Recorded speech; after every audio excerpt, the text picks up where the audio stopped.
नमस्ते दोस्तों, इस वीडियो में हम एसेट और लायबिलिटी के महत्वपूर्ण वित्तीय अवधारणाओं को समझेंगे।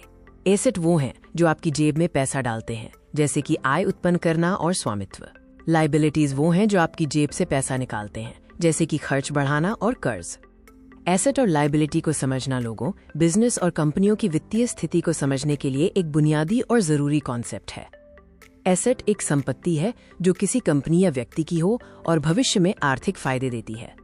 अकाउंटिंग के अनुसार एसेट किसी एंटिटी की ओनरशिप वाला एक ऐसा रिसोर्स है जिसकी इकोनॉमिक वैल्यू हो, जिसे बैलेंस शीट में दिखाया जाता है। एसेट के मुख्य प्रकारों में current assets, non current assets, tangible assets और इनटैंगिबल एसेट्स शामिल हैं। टैंगिबल एसेट्स या मूर्त संपत्तियां वो हैं जिन्हें देखा और छुआ जा सकता है।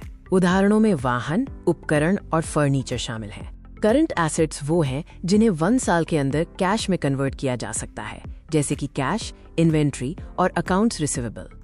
नॉन करंट एसेट्स, जिन्हें लॉन्ग टर्म एसेट्स भी कहा जाता है, उन्हें 1 साल से ज्यादा इस्तेमाल किया जाता है। इनमें जमीन, इमारत और मशीनरी शामिल हैं। इनटैंगिबल एसेट्स या अमूर्त संपत्तियों के उदाहरणों में पेटेंट, ट्रेडमार्क और गुडविल शामिल हैं। पर्सनल लेवल पर एसेट के उदाहरणों में घर, सोना, बैंक बैलेंस और म्यूचुअल फंड शामिल हैं।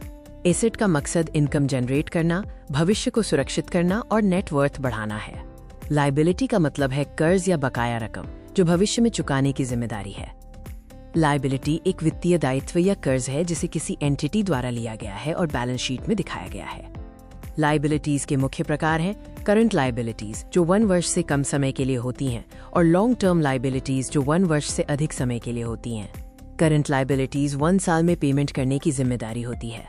उदाहरणों में लेनदार, अल्पकालिक ऋण और बकाया खर्च शामिल हैं।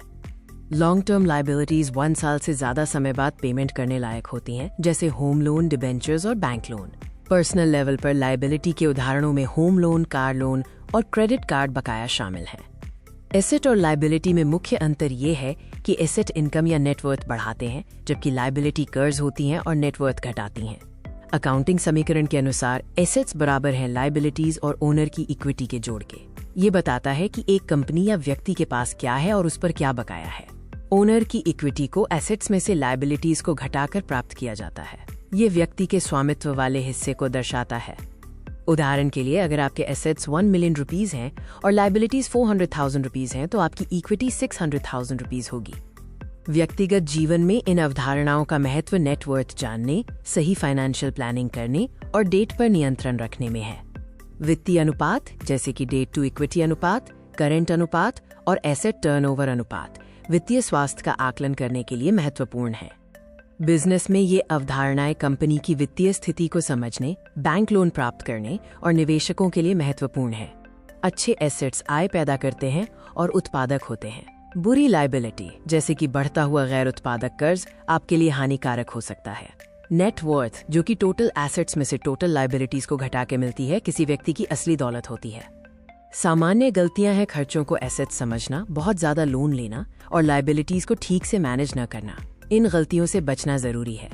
निष्कर्ष ये है कि एसेट्स एसेट्स होते हैं, लायबिलिटीज कर्ज होती है। वित्तीय सफलता के लिए सही बैलेंस शीट को समझना जरूरी है। लाइक बटन दबाएं और चैनल को सब्सक्राइब करें।